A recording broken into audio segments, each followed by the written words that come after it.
নমস্কার বন্ধুরা, ভজরি মান্না কিচেনে তোমাদের সবাইকে স্বাগত। আজকে এসছি সকালবেলায় একটা নাস্তা রেসিপি নিয়ে। আজকে আমার উপস্থাপনা সুজি দিয়ে নাস্তা রেসিপি। চলো কি কি উপকরণ লাগলো আর কিভাবে বানালাম আমরা দেখে নিই। আমরা পরবর্তী পর্যায়ে চলে যাই। সুজির কাটলেট বানাবার জন্য এখানে আমি 1 প্যাকেট সুজি নিয়েছি, রোস্টেড সুজি। 3 টুকরো আলু সেদ্ধ নিয়েছি, একটু টমেটো, একটু কারি পাতা, সর্ষে, পেঁয়াজ, লঙ্কা আর রসুন কুচি। এই সব দিয়ে আমি সুজির কাটলেটটা বানিয়ে তোমাদের সঙ্গে শেয়ার করছি। চলো রান্নাটা শুরু করি। সকালবেলার একটা মুখরোচক নাস্তা বানাবার জন্য আমি এবার সুজির নাস্তা বানিয়ে দেখাচ্ছি। প্রথমে আমি একটু তেল দিয়ে দিলাম, একটু সর্ষের তেল দিয়ে দিলাম। সর্ষের তেলটা যখন একটু গরম হয়ে এসছে তখন তার মধ্যে দিয়ে দিচ্ছি একটু সর্ষে ফোড়ন,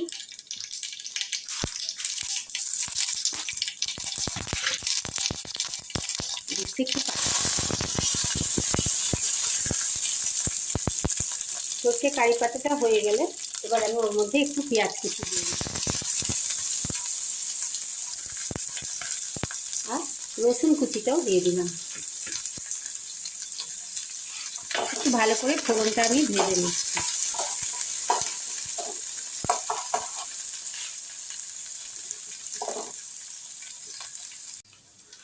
পেঁয়াজটা রসুনটা ভাজা ভাজা হলে এবার এর মধ্যে আমি একটা শুকনো লঙ্কা দিয়ে দিলাম।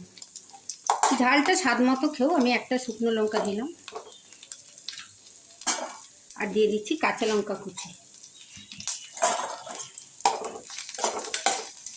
এই সময় গ্যাসের ফ্লেমটা মিডিয়াম টু লো রাখলেই ভালো।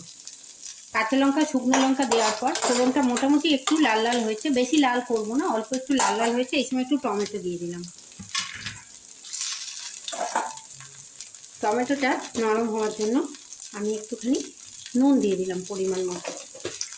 পরে আমি আরও নুনের ব্যবহার করতে হবে, কিন্তু এখন আমি অল্প একটু দিলাম যাতে টমেটোটা একটু নরম হয়ে যায়। প্রায় 2 মিনিট আমি টমেটো ফোড়ন সব ভেজে নিলাম। এবার আমি এর মধ্যে যে রোস্টেড সুজি রেখেছি সেইটা দিয়ে দিচ্ছি। তোমরা পরিমাণ মতো করো, আমি কিছুটা করছি। সুজিটাও আমি ফোড়নের সঙ্গে খুব ভালো করে ভেজে নিচ্ছি।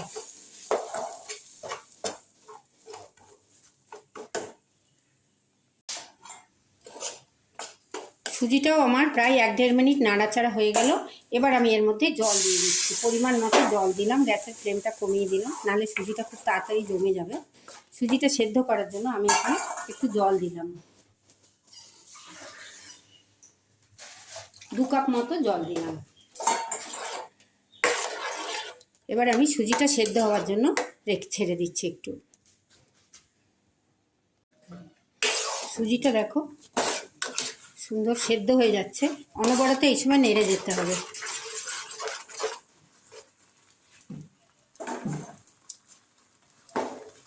ভালোই সেদ্ধ হয়ে গেছে। এরপর আমি আলু সিদ্ধ করে রেখেছিলাম, সেইটা আমি এর মধ্যে দিয়ে দিলাম।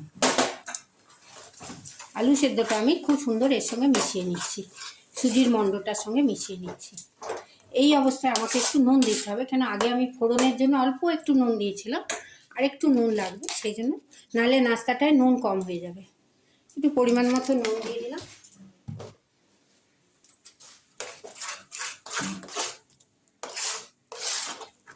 নুন দিয়ে খুব ভালো করে নেড়ে দিতে হবে। আর কিছুটা গুঁড়ো মশলা আমি ব্যবহার করছি। এখানে একটু জিরের গুঁড়ো দিচ্ছি,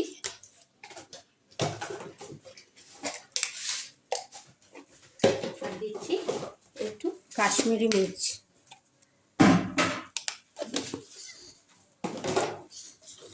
দিয়ে আমি খুব ভালো করে নেড়ে নিচ্ছি। সুজির মণ্ডটা এই সময় গ্যাসের ফ্লেমটাকে আমি একটু জোরে করে দিলাম। এই সুজির মণ্ডটাকে খুব ভালো করে নাড়তে হবে।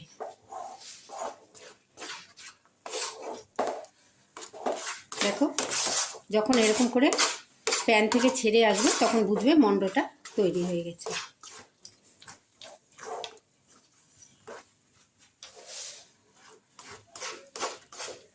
একদম শুকিয়ে নেব, তাহলে আমার নাস্তাটা খেতে খুব সুন্দর হবে।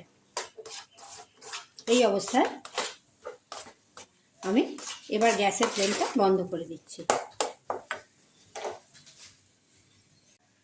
সুজির যে মন্ডটা আমি বানিয়েছি সেটা আমি একটা প্লেটে ঢেলে নিয়ে ঠান্ডা হতে দিচ্ছি।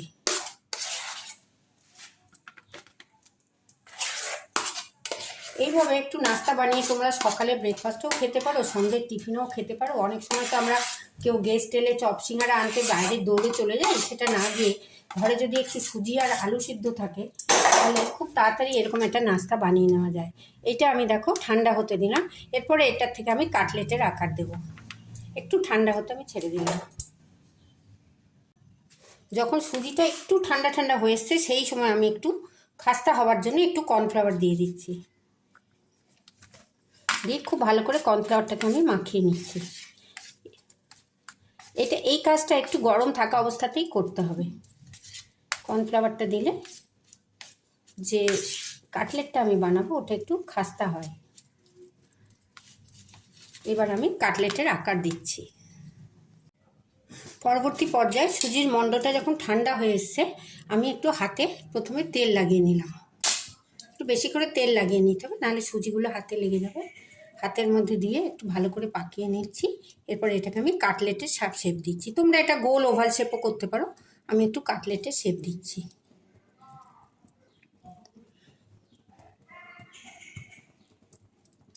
হাতে তেল দেওয়ার জন্য এটা খুব সহজেই দেখো উঠে যাবে। উঠে গেল। এখানে আমি আরও কটা কাটলেট গড়ে রেখেছি, চলো এগুলো আমি এবার ভাজবো। আমরা পরবর্তী পর্যায়ে চলে যাই।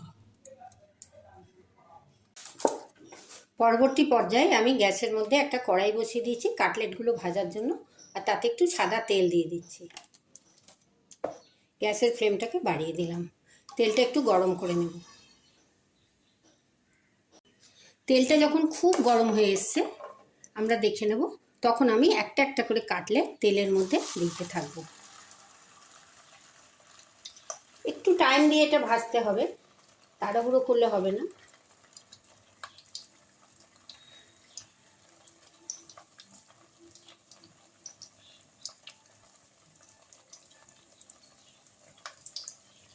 এবার আমি আর একটা কাটলেট ছেড়ে দিচ্ছি। এইভাবে আমি কাটলেটগুলো ভাজবো একটা একটা করে। একটা করে কাটলেট হয়ে যাবে, আর দেখো আমি আস্তে করে কাঁটা চামচের সাহায্যে এটাকে উল্টে দিচ্ছি। আস্তে আস্তে করে এই কাজগুলো করতে হবে। দেখো কাটলেটগুলো আমার ভাজা হয়ে গেছে। এবার আমি তেল থেকে আস্তে আস্তে করে তুলে নিচ্ছি।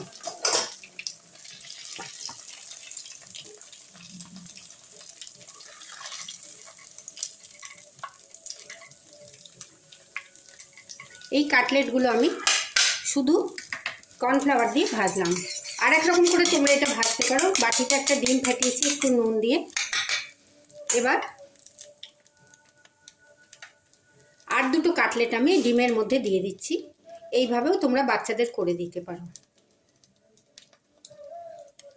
এই কাটলেটগুলো আমি একটু ডিম দিয়ে ভাজছি।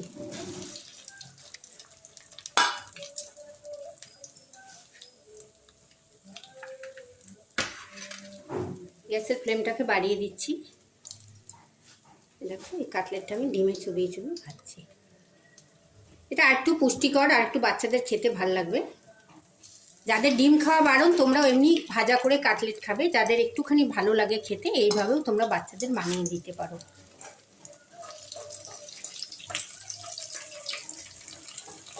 ফুলে ফুলে উঠছে দেখো।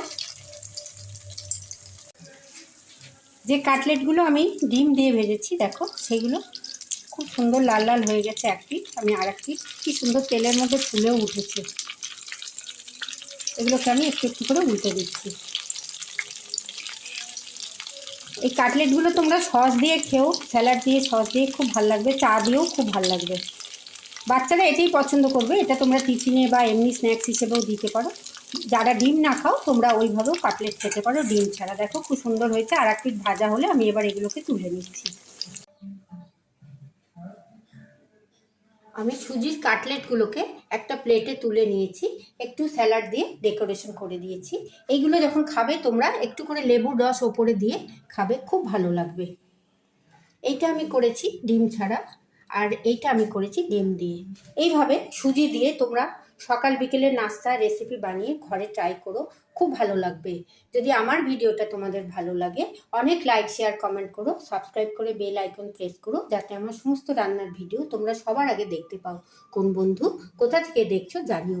তোমাদের আশীর্বাদ আর ভালোবাসায় আমার এত দূর পথ চলা হয়েছে, তাই আশা করব তোমরা আমার পাশে থাকবে। সবাই খুব ভালো থেকো, সুস্থ থেকো, সাবধানে থেকো। এইভাবে একবার সুজি দিয়ে নাস্তা রেসিপি করে তোমরা খেয়ে দেখো, কেমন লাগলো কমেন্ট বক্সে লিখে জানিও। এই এই নাস্তাগুলো তোমরা চা দিয়েও খেতে পারো, সস দিয়েও খেতে পারো। সবাই খুব ভালো থেকো, সুস্থ থেকো, সাবধানে থেকো। ধন্যবাদ।